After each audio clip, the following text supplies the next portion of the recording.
My dog groomer called me and asked, "Why does your dog respond to commands in a language you claim not to speak?" I stared at my phone, confused. "What are you talking about?" "Your dog, Apollo," Melissa said. "He wouldn't listen to English commands, but when my assistant spoke Russian, he obeyed perfectly." My stomach dropped. "Russian?" She said sit in Russian as a joke, and he sat instantly. Then stay and come. He responded to everything flawlessly. I adopted Apollo from a rescue 3 months ago. Stray German Shepherd. No collar, no microchip, just wandering the streets. Maybe he picked it up somewhere, I said. "This level of training takes months," Melissa said. "Someone taught him Russian commands." I thanked her and hung up, staring at Apollo, who was sprawled on my couch like he owned the place. He looked back at me with those big brown eyes, completely innocent. I pulled up Google Translate and typed in basic commands. Sit, stay, come, down. I walked over to Apollo and said the Russian word for sit. He sat immediately. My hands started shaking. I tried stay in Russian. He stayed, eyes locked on mine. I tried down. He dropped to the floor without hesitation. This dog wasn't a stray. Someone trained him extensively, and that someone was Russian. I called the rescue shelter and demanded answers. After being transferred 3 times, someone finally remembered him. We picked him up near the industrial district. Closed warehouse area. No microchip, no collar, no missing reports. What warehouse? One of those old storage facilities off Highway 7. Why? I hung up and opened Google Maps. Highway 7 Industrial District. I grabbed my keys. Apollo followed me to the door. 20 minutes later, I pulled up to the 3rd warehouse on my list. The first 2 were empty,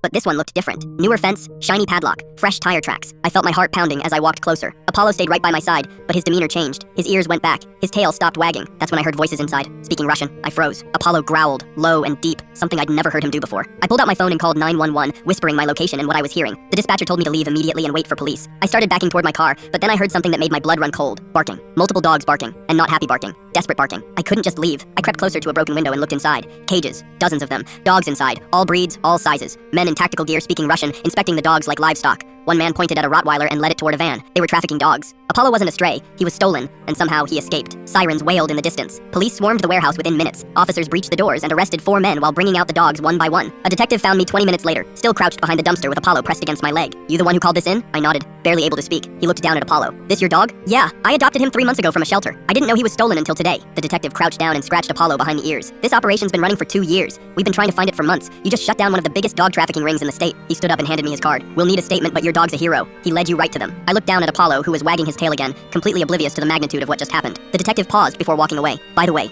we're going to need to check our database. If Apollo was reported stolen, his original owner might want him back." My heart sank. I hadn't even thought about that. 3 days later, I got the call. Apollo's original owner had been contacted, a Russian diplomat who reported his dog missing 2 years ago after a break-in at his home. I drove to the police station, Apollo in the back seat, my eyes burning with tears I refused to let fall. The diplomat was waiting inside. Older man, kind face, expensive suit. When he saw Apollo, his whole face lit up. Apollo saw him and went ballistic, jumping, whining, tail wagging so hard his whole body shook. I felt my heart shatter. The diplomat hugged Apollo for a long moment, then looked up at me with tears in his eyes. "Thank you for taking care of him. Thank you for finding him." I nodded, unable to speak. He stood up and did something I didn't expect. He handed me Apollo's leash. "I'm retiring next month and moving back to Moscow. I can't take him on the plane and he's been through enough. He's happy with you. I can see that." He scratched Apollo one last time. Besides, he always loved Americans more than Russians anyway. Apollo stayed with me. The diplomat visits twice a year, and I finally taught Apollo commands in English, though he still responds better to Russian.